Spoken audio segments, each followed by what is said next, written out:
دوران رنج و عجایب مرگبار. در این ویدیو به یکی از بزرگترین و تلخترین دوران تاریخ یعنی جنگ جهانی دوم سفر خواهیم کرد.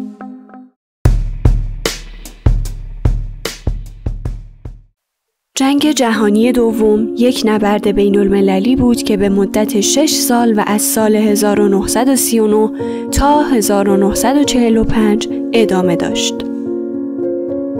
تمامی کشورهای بزرگ جهان از لحاظ اقتصادی، سیاسی و نظامی در این جنگ حاضر بودند. هرچند دو جبهه و اتحاد متفاوت را در دو سوی ماجرا با عنوان نیروهای محور متحد و متفقین تشکیل داده بودند. در ادامه با واقعیاتی شوکه کننده و باور نکردنی در مورد جنگ جهانی دوم آشنا خواهیم شد تا عمق فاجعه را درباره مرگبارترین جنگ تاریخ بهتر درک کنیم.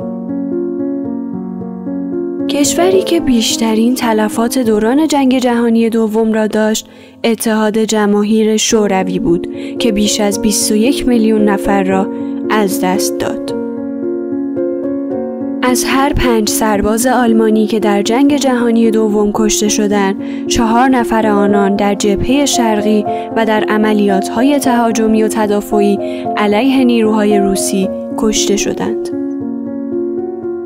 80% از مردان روسیه که در سال 1923 به دنیا آمده بودند، پس از پایان جنگ جهانی دوم دیگر زنده نبودند. بین سالهای 1939 تا 1945 متفقین بیش از 3.4 میلیون تن بمب را روی نیروها و قلمرو کشورهای متحد ریختند که به طور متوسط 27700 تن در ماه است. اغلب تاریخ نویسان بر سر این نکته توافق دارند که جنگ جهانی دوم با حمله آلمان به لهستان در اول سپتامبر 1939 آغاز شد. طولانی ترین نبرد جنگ جهانی دوم نبرد آتلانتیک بود که از سال 1939 تا 1945 ادامه یافت. در سال 1935 رابرت واتسون وات، مهندس بریتانیایی، در حال کار بر روی یک تکنولوژی جدید موسوم به اشعه مرگ بود که با استفاده از امواج روایی هواپیماهای دشمن را ساقط می‌کرد. نتیجه تحقیقات او در این زمینه به توسعه و تولید سیستم‌های راداری منتهی گردید که در آن زمان کشف و مسافت‌یابی رادیویی نام داشت. یکی از تلخترین رویدادها و وحشتناکترین اشخاص در آن دوران دکتر جوزف منگل بود. از حدود 3000 دوقلو که اکثراً رومانیایی بودند برای آزمایشات ژنتیک دردناک خود استفاده کرد که تنها حدود 200 نفر از آنان زنده ماندند. از آزمایشات او میتوان به درآوردن چشم یکی از دوقلوها و پیوند زدن آن به پشت سر دیگری یا تغییر رنگ چشم آنها از طریق تزریق رنگ بود. در یک مورد 2 دوقلوی رومانیایی در تلاش برای ایجاد دوقلوهای به هم چسبیده به هم دوخته شدند. موارد گفته شده تنها بخش کوچکی از رویدادهای تلخ جنگ جهانی دوم بود.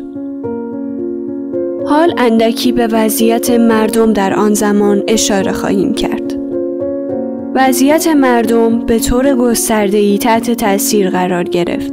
مردم در مناطق جنگ زده با شرایط بسیار سختی روبرو شدند و تحمل رنج‌ها، نابسامانی‌ها و از دست دادن عزیزان خود را تجربه کردند.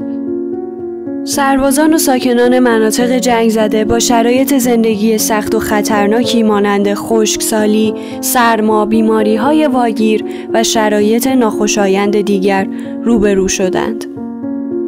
کمبود غذا، آب، سوخت و مواد اولیه در نتیجه تخریب زیرساخت‌ها و مسدود شدن مسیرهای تامین.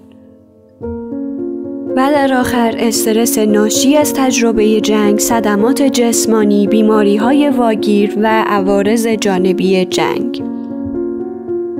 سرانجام جنگ جهانی دوم در اروپا با تهاجم متفقین غربی به آلمان از 22 مارس تا 8 مه 1945 به پایان رسید. غم‌انگیز است اما گفته می شود تعداد کشته شدگان این جنگ حدود 75 تا 80 میلیون نفر گزارش شده. در پایان از همراهی شما در تماشای این ویدیو سپاسگزارم. اگر به این موضوع و دیگر موضوعات تاریخی علاقه‌مند هستید کانال من را سابسکرایب کنید و نظرات خود را با من در میان بگذارید. با آرزوی صلح جهانی.